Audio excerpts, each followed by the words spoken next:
ದಿನಗಳ ನಂತರ ನಾನು ನನ್ನ ಆತ್ಮೀಯ ಸ್ನೇಹಿತ ಒಂದು ಫಾಲ್ಸಿಗೆ ಹೋಗ್ತಾ ಇದ್ದೀವಿ. ಫಾಲ್ಸ್ ಹೇಗಿದೆ, ವ್ಯೂ ಪಾಯಿಂಟ್ ಹೇಗಿದೆ ಅಂತ ತೋರಿಸ್ತೀನಿ. ಹಾಗೆ ರೂಟ್ ಕೂಡ ನಿಮಗೆ ಹೇಳ್ತೀನಿ.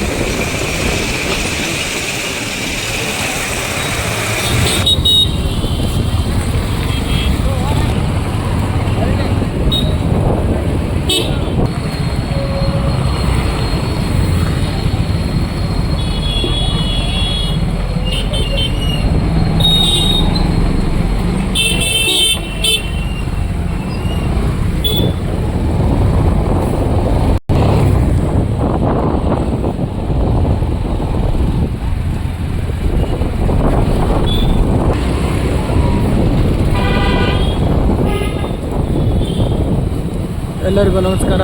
ಇವತ್ತಿನ ಲಾಗ್ಗೆ ಸ್ವಾಗತ.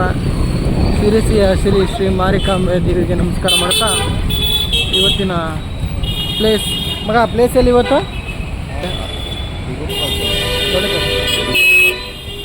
ವಿಭೂತಿ ಫಾಲ್ಸಿಗೆ ಅಂತ ಹೇಳ್ತವನೆ ನಮ್ಮ ಅಣ್ತಮ್ಮ. ನೋಡುವ ರೂಟ್ ಹೇಗಿದೆ ಅಂತ. ತಾಯಿ ಕಾಪಾಡಪ್ಪ.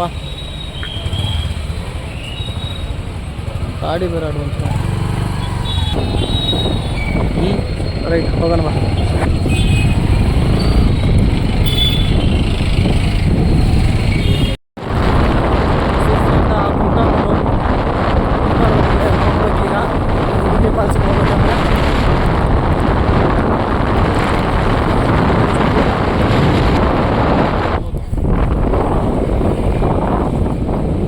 ಲೆಫ್ಟಿಗೆ ಹೋದರೆ ಸಿದ್ದಾಪುರ ರೋಡು, ರೈಟಿಗೆ ಹೋದರೆ Kumta road. Almost Kumta road ಎಲ್ಲರಿಗೂ ಪರಿಚಯ ಇರುತ್ತೆ. ನಾವು ಹೋಗ್ತಾ ಇರೋದು ಕುಮಟಾ ರೋಡಲ್ಲಿ. ಮತ್ತೆ ಮಳೆ ಬಂತು, ಈಗ ನೋಡಿದರೆ ಧೂಳು ಸ್ಟಾರ್ಟು. ಕುಮಟಾ ರೋಡಿನ ಸ್ಪೆಷಾಲಿಟಿ.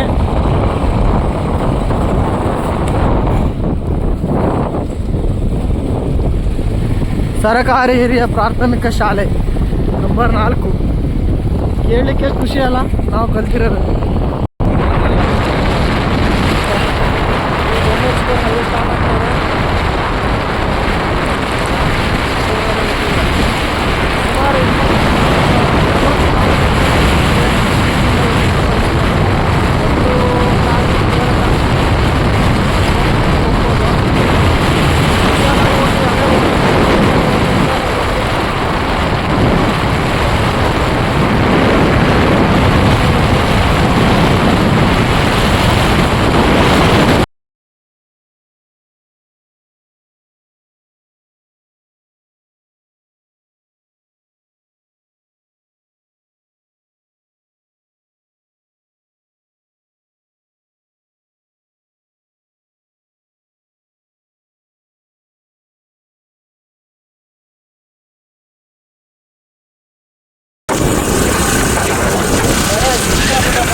ಸಿರ್ಸಿಲ್ ಹೆಂಗೆ ಅನಿಸ್ತಾ ಇದೆ 3 ದಿನಕ್ಕೆ?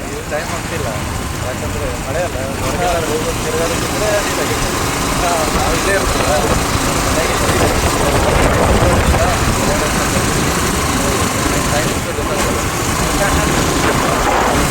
ಬಟ್ ಅಲ್ಲೇ ಟ್ರಾಫಿಕಲ್ ಸೈಡ್ ಇಲ್ಲಿ ನೋಡಿ, ಟ್ರಾಫಿಕ್ ಇಲ್ಲ, ಏನಿಲ್ಲ. ಗಾಡಿ ತಗೊಂಡೆ ಎಲ್ಲಿ ಬಿಟ್ಟು ನನ್ನ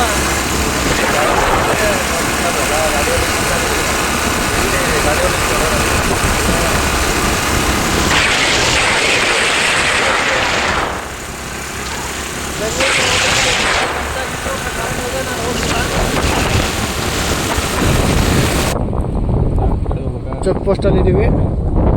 ಇಲ್ಲಿಂದ ಈಗ ಈ ಯಾಣ ರೋಡಿಗೆ ತೊಗೊಂಡಿದ್ದೀವಿ. ಕರೆಕ್ಟ್ ಇದೆಯಾ?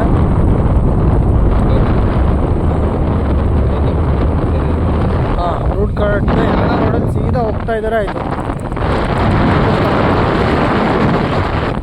ಬಟ್ ನನಗೇನು ಅನ್ನಿಸ್ತಾ ಅಂದರೆ ನಮ್ಮ ಹಳ್ಳಿ ಜೀವನನೇ ಚೆಂದ, ಜೀವನೇ ಚೆಂದ ಚೆನ್ನಾಗಿದೆ, ಖುಷಿಯಾಗಿದ್ದೀವಿ. ಬದುಕಿಗೋಸ್ಕರ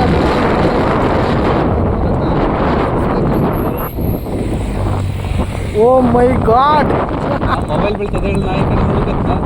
ಓಮಿನೋ ಕಂಗಾಲಾಗೋದಾಗರು ಶೇಕ್ ಆಗಿರ್ಬೇಕು. ಕಡೆ ನೋಡುವ ಏನಾಯ್ತಂತ. ಇಲ್ಲಿ ಮೊಬೈಲ್ ಬೀಳ್ತದೆ ಸೀದಾ ಬಿಡ್ತೇನಾ? ಕರುವಿಂಗಿತ್ತಲ್ಲ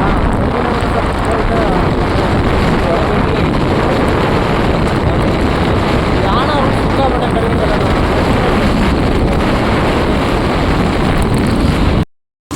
ಬರುವಂಥ ಪ್ರವಾಸಿಗರಿಗೆ ಒಂದು ಮನವಿ ಏನಂತ ಅಂದರೆ, ದಯವಿಟ್ಟು ಬಂದಂಥವರು ರೋಡ್ ಸೈಡಿಗೆ ಬಾಟ್ಲಿಗಳನ್ನ ಎಸೆಯೋದಾಗಲಿ ಕಸ ಹೋಗೋದಾಗಲಿ ಮಾಡಬೇಡಿ. ಇಲ್ಲಿ ಪ್ರಾಣಿಗಳು ಓಡಾಡ್ತಾ ಇರ್ತವೆ, ಅವುಗಳಿಗೆ ಆಹಾರ ಕೊಟ್ಟು ಅವುಗಳನ್ನ ದಾರಿ ತಪ್ಪಿಸ್ಬೇಡಿ. ಯಾಕಂದರೆ ನೀವು ಒಬ್ರು ಕೊಟ್ಟೋಗಿರ್ತೀರ, ಎಷ್ಟು ಬಂದು ಕೊಡ್ತಾರೆ ಅಂತ ರೋಡಿಗೆ ಬರ್ತವೆ. ಯಾರಾದರೂ ಫಾಸ್ಟ್ ಬಂದರೆ ಗಾಡಿ ಹೊಡ್ಕೊಂಡು ಹೋಗ್ತಾರೆ. ಅದಕ್ಕೋಸ್ಕರ ಬಂದಂಥ ಪ್ರವಾಸಿಗರಲ್ಲಿ ಮನವಿ ಅಂತಲೇ ಕೇಳ್ಕೊಬೋದು. ಪ್ರಕೃತಿಯನ್ನು ಆನಂದಿಸಿ ಎಂಜಾಯ್ ಮಾಡಿ, ಬಟ್ ಹಾಳು ಮಾಡಿ ಹೋಗ್ಬೇಡಿ.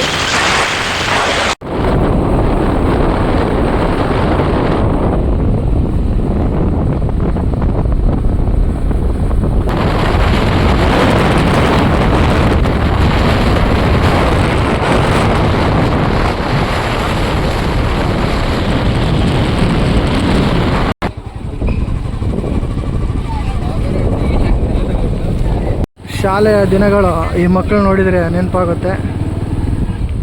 ಮಳೆಯಲ್ಲಿ ಬಸ್ಗೋಸ್ಕರ ಕಾಯ್ತಾ ಇದ್ದಾರೆ. ಸೇವಾದಳದ ಡ್ರೆಸ್ ನೋಡಿ, ಇದು ವೈಟ್. ಸುಂದರ ಪ್ರಕೃತಿಯಲ್ಲಿ ಮಧ್ಯದಲ್ಲಿ ಕನ್ನಡ ಶಾಲೆ. ನಮ್ಮ ಗಾಡಿ 2ನೇ ಗೇರಲ್ಲಿ ಮುಂದೆ ಹತ್ತಲ್ಲ ಅಂತಿದೆ ಪಾಪ. 1ನೇ ಗಿರಿ ಹಾಕ್ಕೊಂಡ್ರೆ ಬರ್ರ ಅಂತ ಇದೆ. ಸಿಕ್ಕಾಪಟ್ಟೆ ಕರುವಿಂಗಿದೆ ಯಾಣ ರೋಡಲ್ಲಿ, ಹುಷಾರಾಗಿ ಬನ್ನಿ.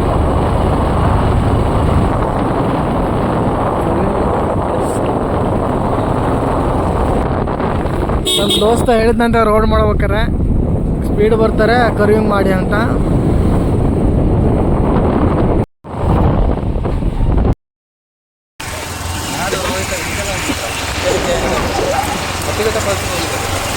ರೋಡ್ ನೋಡ್ಬೇಕಿತ್ತು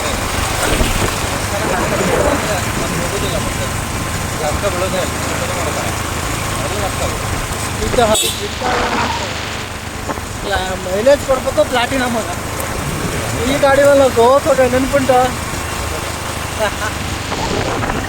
ಯಾವುದೂ ನಂಬಲ್ಲ.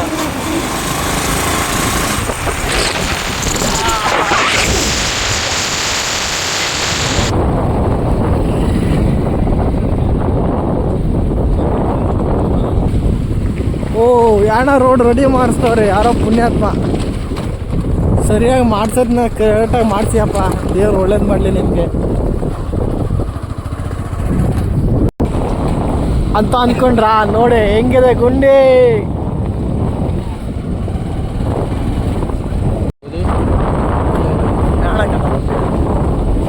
ನಮ್ಮ ಸೀದಾ ಕಣ ನೋಡೋ ಒಂದ್ಸಲ. ವಿಭೂತಿ ಫಾಲ್ಸ್ ಮತ್ತೆ ಮುಂಚೆ ಇದೆ. ಶ್ರೀ ಕ್ಷೇತ್ರ ಯಾಣಕ್ಕೆ ಸ್ವಾಗತ ಅಂತ ಇದು ಬೋರ್ಡ್ ಹಾಕಿದ್ದಾರೆ. ಮೋಸ್ಟ್ಲಿ ಈಗ ಕ್ಲೋಸ್ ಮಾಡಿರೋನು, ಬಡ್ಡೆ ಎಲ್ಲ ಹಾಕೋರಪ್ಪ. ಸೀದಾ ವಿಭೂತಿ ಫಾಲ್ಸ್ 8 ಕಿಲೋಮೀಟ್ರ್.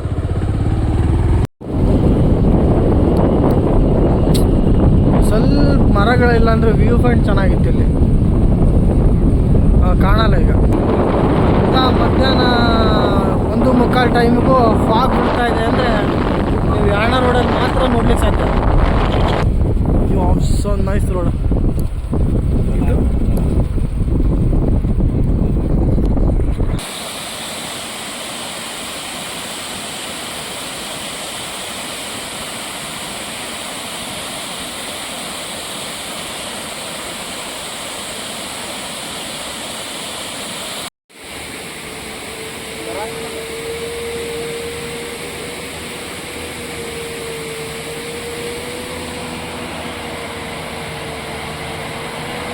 ಹತ್ಲಿಕ್ಕೆ ಕಷ್ಟಪಡ್ತದೆ ಬಸ್ಸು.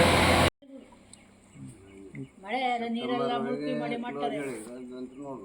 ಹಾಂ ಆಯ್ತಲ್ಲ. ನಡಿಬೇಕು ಸ್ವಲ್ಪ.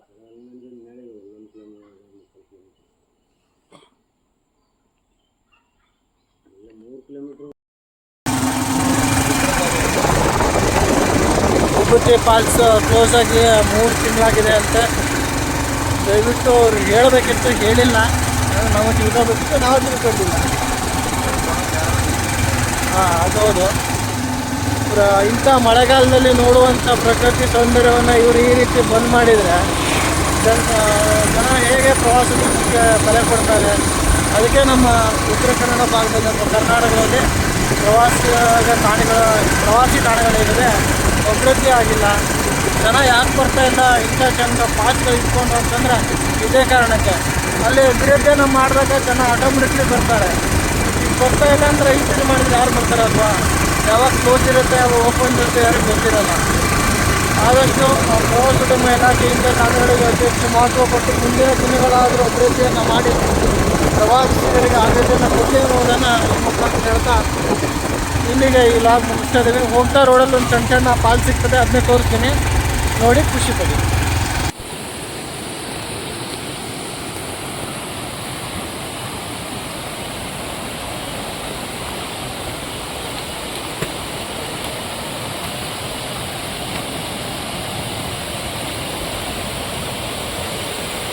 ಇಳಿವಾ? ಹಾಂ ಇಳಿಯ ಹಗುರು ಬೀಳುಕ್ ಬೇಡ ಅನ್ನಲ್ಲ.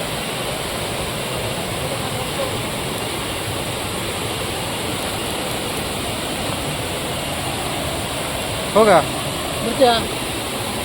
ಬಾ. ಹೋಗ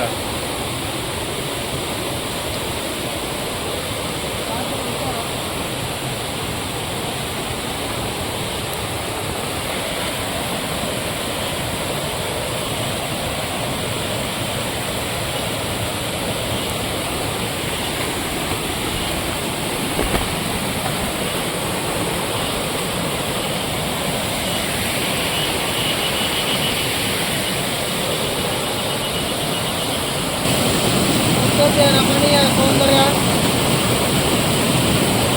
ಅತಿ ಹೆಚ್ಚು ನೀರು ಬೀಳ್ತಾ ಇರಬೇಕಾದ್ರೆ ಇಲ್ಲಿ ಕರ್ಲಿಕ್ಕೆ ಆಗಲ್ಲ.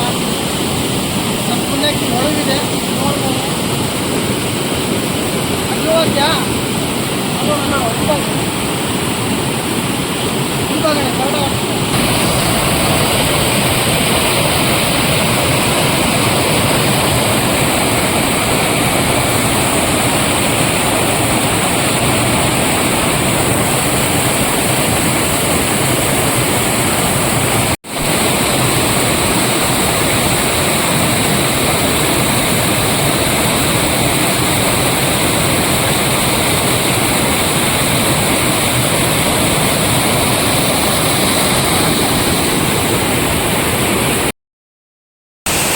ವಿಭೂತಿ ಫಾಲ್ಸ್ ನೋಡೋಕ್ಕಾಗಲಿಲ್ಲ. ಅದು ಅತಿಯಾದ ಮಳೆಯಿಂದ ನೀರು ತುಂಬಿ ಹೆಚ್ಚಿನ ಜನಕ್ಕೆ ಅಪಾಯ ಇರುವ ಕಾರಣದಿಂದಾಗಿ ಅಲ್ಲಿ ಫಾಲ್ಸ್ ಬಿಡ್ತಾ ಇಲ್ಲ.